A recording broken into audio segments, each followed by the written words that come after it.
Welcome back to the channel. So आज की हमारी कहानी शुरू हुई थी 1 जनवरी 2023 की सुबह सुबह, जब पुलिस वाले एक महिला के घर पहुंचे। महिला ने दरवाज़ा खोला, पुलिस सबको देख के शॉक हो गई। महिला ने पूछा उनसे कि सर क्या बात है। तब पुलिस वालों ने बताया कि हमें एक स्कूटी मिली है, इसका एक्सीडेंट हो गया, तो हम चाहते हैं कि आप हमारे साथ चलिए और उस स्कूटी की पहचान करिए। और साथ में पुलिस वाले ये भी बता देते कि हमको एक लड़की की लाश मिली है, तो उसकी भी शिनाख्त करने के लिए आपको हमारे साथ चलना होगा। महिला बोली ठीक है सर, कोई बात नहीं, मैं आपके साथ चलती हूँ, लेकिन पहले मुझे बताइए तो सही कि बात क्या है। तो पुलिस वाले घबराते हुए ऐसे ही बोलते हैं कि आप चलिए हमारे साथ, हम आपको सब कुछ बताते हैं।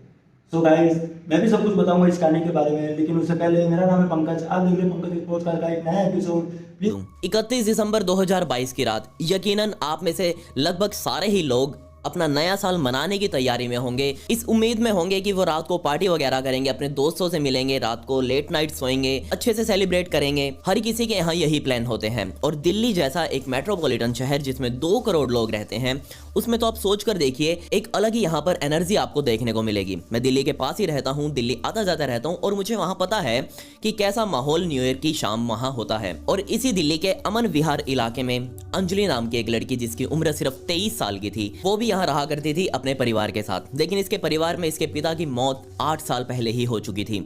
इसकी माँ, जिसकी दोनों किडनियां खराब थी और वो प्रॉपर अब डॉक्टर्स के कहने पर बेड पर आ चुकी थी। काम उनसे कुछ होता नहीं था। घर में एक भाई और एक बहन, और बड़ी बहन की शादी हो चुकी थी, तो यहाँ अंजलि के ऊपर ही सारी जिम्मेदारी आ चुकी थी घर परिवार का खर्चा चलाने की। 23 साल की उम्र में यहाँ अंजलि अपने परिवार को पालने के लिए ना सिर्फ नौकरी कर रही थी, बल्कि पार्ट टाइम में इवेंट मैनेजमेंट का भी काम कर रही थी। आपको पता ही होगा कि दिल्ली में बहुत सारी पार्टीज हर किसी ओकेजन पर या फिर वीकेंड्स पर भी ऑर्गेनाइज की जाती हैं, और ये इवेंट मैनेजमेंट का काम दिल्ली में एक बहुत ही बड़े पैमाने का काम हम इसे कह सकते हैं। और इसी काम को बखूबी निभा रही थी यहाँ पर अंजलि। और तब शाम आई नए साल की। नए साल की शाम आते ही यहाँ इवेंट मैनेजर ने अंजलि को कॉल करके यहाँ बता दिया था कि आज उसका इवेंट है यहाँ पर, और उसे पूरा इवेंट मैनेज करवाना है। वहाँ जाकर डेकोरेशन वगैरह करवानी है, गेस्ट को मैनेज करना है, खाने पीने को मैनेज करना है। अंजलि ने कहा ओके, ये सब कुछ हो जाएगा। न्यू ईयर की शाम थी, ऑब्वियसली यहाँ पर अंजलि के खुद के भी प्लान्स थे। उसने अपनी माँ को बताया कि माँ, ऐसे ऐसे मेरा यहाँ पर आज का इवेंट है और मुझे अभी निकलना होगा।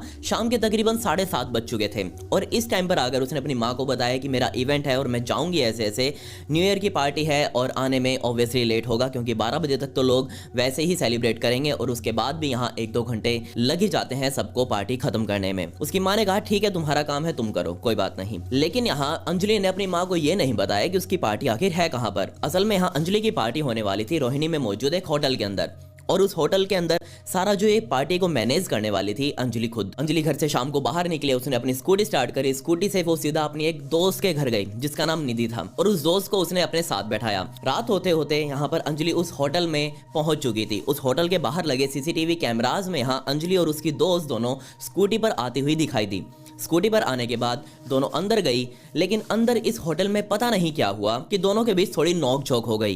रात हो चुकी थी, 11 साढ़े 11 बज चुके थे। यहाँ अंजलि की माँ ने भी अंजलि को फोन करके पूछा कि तुम्हारी क्या लोकेशन है, तुम वापस घर कब आओगे। तो अंजलि ने यहाँ उस कॉल पर भी बताया था कि अभी तो पार्टी चल रही है, अभी तो न्यू ईयर आया भी नहीं है, और ऑब्वियसली जब तक लोग न्यू ईयर सेलिब्रेट नहीं कर लेंगे, ड्रिंक वगैरह अच्छे से कर नहीं लेंगे, तब तक वो यहाँ से नहीं हिलने वाले, और मुझे ये पार्टी खत्म करवा के ही घर आना है। अंजलि की माँ ने कहा ठीक है, कोई बात नहीं, तुम आराम से आ जाना। लेट नाइट हो चुकी थी, 12 सवा 12 का टाइम हो चुका था, और अब यहाँ पर वो जो नोक झोंक थी अंजलि और उसकी दोस्त निधि के बीच, वो ना सिर्फ होटल के अंदर बल्कि होटल के बाहर भी आ चुकी थी। जी हाँ, होटल के बाहर लगे सीसीटीवी कैमरा में रात के 1:18 पर यह कैद हुआ कि ये दोनों दोस्त ना सिर्फ होटल के अंदर से ही लड़ती हुई आ रही हैं, बल्कि होटल के बाहर मौजूद सड़क पर खड़ी होकर लड़ रही हैं। तो जब यहाँ पर पुलिस ने होटल प्रशासन से पूछा कि असल में दोनों किस बात पर लड़ रही थी, तो उनको भी कुछ ज्यादा पता नहीं था। उन्होंने कहा कि हमें इनके बारे में कुछ ज्यादा नहीं पता कि असल में इनकी बैक स्टोरी क्या है, बस ये इतना पता है कि ये दोनों आते ही गाली गलौज कर रही थी एक दूसरे के साथ, और ना सिर्फ वो गाली गलौज यहाँ हमारे आए हुए गेस्ट के साथ कर रही थी, बल्कि वो गाली गलौज यहाँ वो बाहर सड़क पर भी खड़े होकर कर रही थी।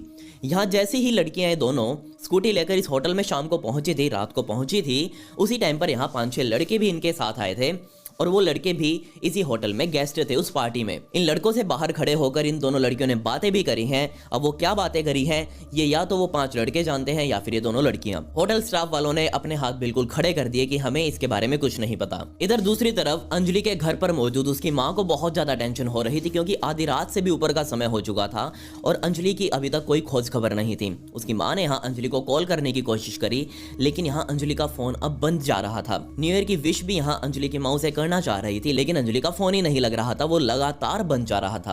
अंजलि के माँ को पहले तो घबराहट हुई, लेकिन तब उसे याद आया कि वो तो इसी तरह की इवेंट ऑर्गेनाइजेशन वो पहले भी करती आई है और वो अक्सर लेट हो जाती है। कोई बात नहीं, अभी उसका फ़ोन बंद है, हो सकता है उसके फ़ोन की बैटरी वगैरह डाउन हो गई हो या फिर वो रेंज में ना हो। सुबह तक उसका फ़ोन ऑन हो जाएगा और वो सुबह तक घर भी वापस आ जाएगी, कोई दिक्कत नहीं है। ये सोचकर अंजलि की माँ आराम से सो गई। सुबह हुई और जैसा कि अंजलि की माँ ने सोचा था, सुबह उसके घर का दरवाज़ा किसी ने खटखटाया।